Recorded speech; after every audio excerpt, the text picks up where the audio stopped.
one of the things that when you come to Haiti, I mean, Haiti's got a lot of issues and a lot of problems, and we know that. Um, but we like to blame it on the people. We like to blame it on the government. But truthfully, in my opinion, a lot of the issues lies on the shoulders of those who come in here and do relief work. Relief work is necessary. It's needed post-earthquake. I mean, there's absolute need for relief work. But the problem is that Haiti's been in crisis for the last 15, 20 years, and for the last 15, 20 years, people are doing relief work. And relief work is not designed to be long-term. And what it does is it actually cripples the people that you're working with. So, we all know the idea of, if I give you a fish today, you eat today. But if I teach you how to fish, you are able to fish for the rest of your life.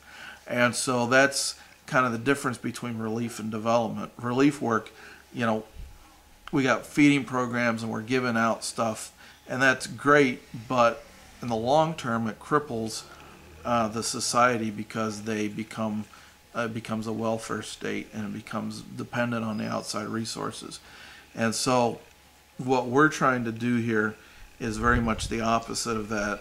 And what we're trying to do is we're trying to empower the local communities to, first of all, see and realize the issues and the problems in their community, and then to use their local resources, their local talents, their local abilities to solve the problems, not depending on outside resources. Honestly, we've kind of purposefully, in what we've done here, is some of the communities we've gone to are communities that nobody has ever done anything in. This community, for instance, Compassion International has a school here, and it's a good school, and Wesleyans have a church here, which is a good church, but no one has ever come in with any type of development work here. And so we're kind of the first to do that here in many ways. We often remind the people, hey, listen, if you guys don't take care of yourself, no one else is going to come. How long have you lived here? Port-au-Prince, the government's not going to come and fix your problems. You're not getting relief work from the UN coming here.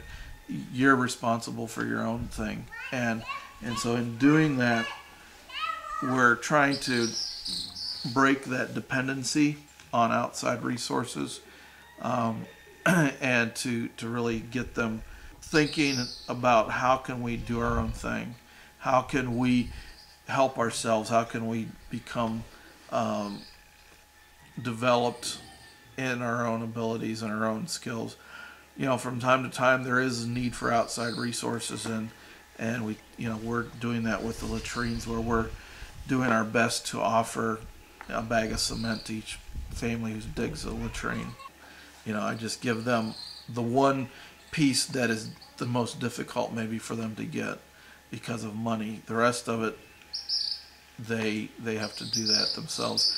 And in doing that, they take responsibility for their latrine. It's theirs. They built it. They're responsible for it. If it's broken, they built it. They know how to fix it. They know how to build another one.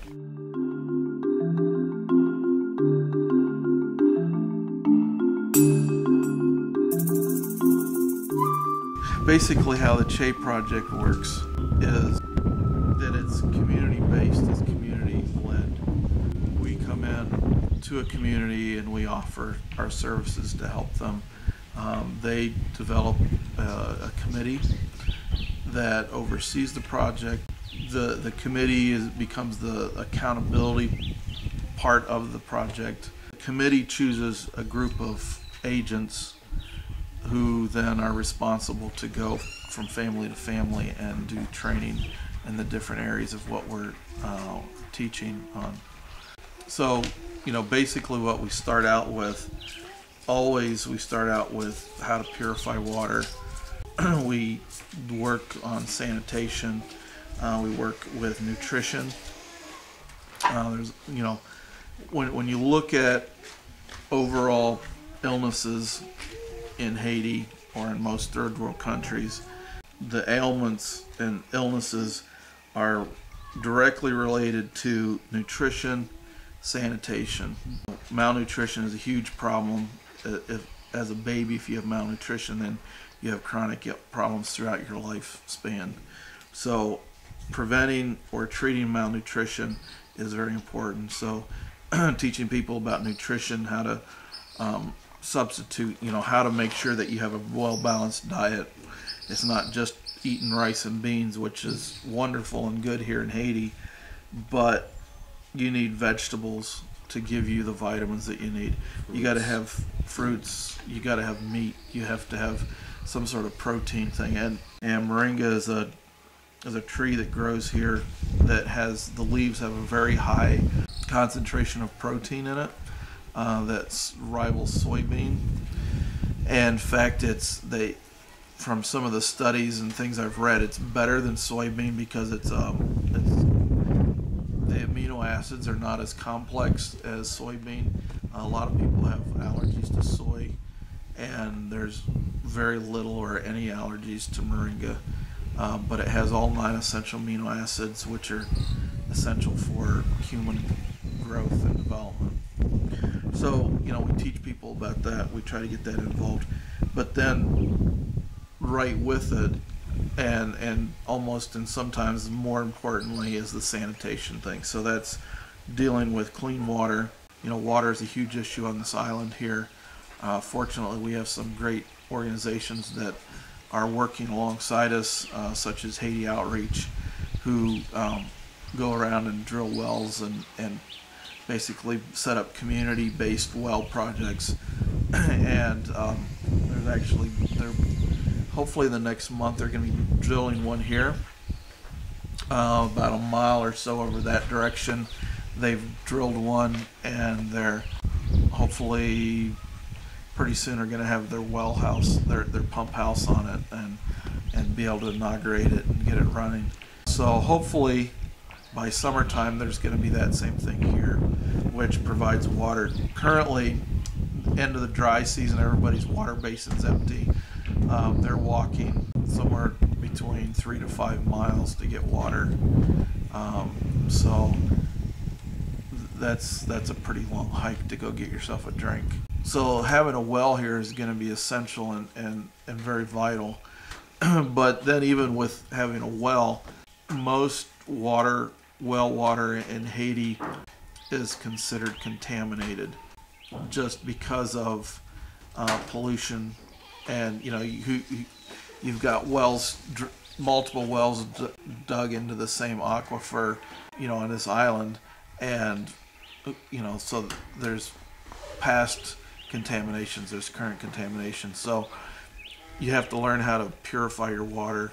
So that's he talked about the SODIS project, and that's very simple. You just basically take a clear plastic bottle, make sure the wrapper's off of it, like a Coke bottle or a Pepsi bottle, and you put water in it, put the lid on, put it in the roof, let it sit for 6 hours in the sun, and it purifies it. The UV rays from the sun kill all the bacteria in it. And so that's a very simple way for people to purify their water. They don't have to spend money on chlorine, Clorox, and all this stuff. It saves them money. They're excited about those types of things. Obviously, latrines are a huge issue because, right now, Haiti, the big issue is cholera. A lot of people are afraid to come to Haiti because of cholera. Well, cholera is transmitted because of fecal contamination. So if everybody's using latrines, guess what? There's no fecal contamination. If people wash their hands after they go to the bathroom, same thing. Typhoid, which this is kind of interesting, is, everybody's talking about cholera and so forth, but annually probably more people die from typhoid in Haiti than people who have died from cholera. But it's just it's been here for so long. It's just part of life, and it doesn't draw anybody's attention. But typhoid is another one that latrines would eliminate that from fecal contamination. Hepatitis, same thing. Worms, there's multiple different types of worms, and all of those lead to malnutrition, lead to anemia, all kinds of problems that by having latrines and using latrines eliminates all these diseases automatically. So, I mean, that's a big part of why those are the two things that we really focus on initially, and once we get those two happening and working, then we start talking about, malaria and dengue fever and first aid and, all the other things that come along with it. But those are generally secondary to the core problems.